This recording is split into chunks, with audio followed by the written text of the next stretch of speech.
What's up, guys? In this video I'm going to be showing you how to maximize the potential of your twists. I'm going to be taking you guys along with me, showing you the entire process. Special thanks to Uncle Funky's daughter for sponsoring this video. But before we get into that, let's do a sniff test. Alright, so this is the super curl one. Let's see what we got. I don't know why, but it reminds me of fruit snacks. It's got like a fruity scent. Or pineapple. No, what is that? Is that pineapple? Yes, yeah, it is. Pineapple. I knew I was correct. Let me see. Let me see. Smell good. Smell, I don't know. Gives like a flower fruity type of thing. I wouldn't even say fruity. It smells pleasant. That's what I'm gonna go with. It smells pleasant. It smells good though. It does smell good. If my hair smelled like that pineapple one, I'd be dead happy. I'll be sure to show you guys the products as we go along, but the first tip to maximize the potential of your twist is to make sure that you're starting on clean, moisturized hair.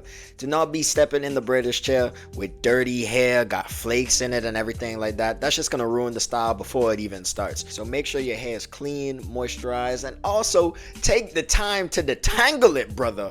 I know half of y'all be walking into the British chair with your hair all plaited up. You basically start in locks and you expect the braider to have to deal with all of that, and you get mad when they start ripping the hair out of your head, bro.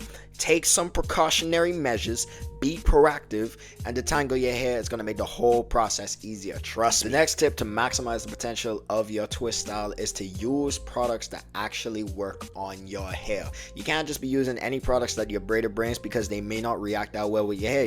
Your hair might feel dry. Products might start flaking together. So it's just a better idea to come with your own products ahead of time because you know what works well on your hair.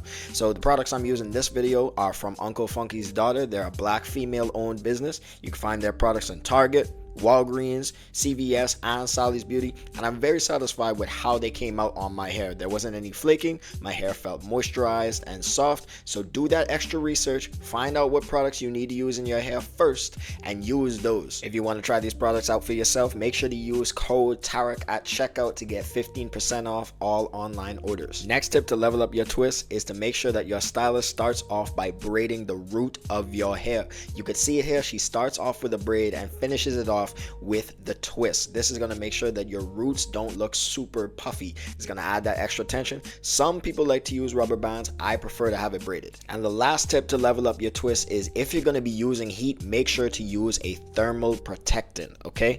Whether it's when you're blow drying your hair before your style or before they add the mousse to your hair, make sure that you're using a thermal protectant. This is going to help prevent heat damage, which is going to completely ruin your hair journey, because once that hair is damaged, it just needs to be cut off. Trust me, bro, there's no reversing it. You just gotta cut off the dead ends. So those were the tips. I hope you guys enjoyed this video, and these are the results. Make sure if you have any questions, drop them down below, and I'll leave the products in the description. And if you like this video, you're definitely gonna like this one, so I advise you check it out.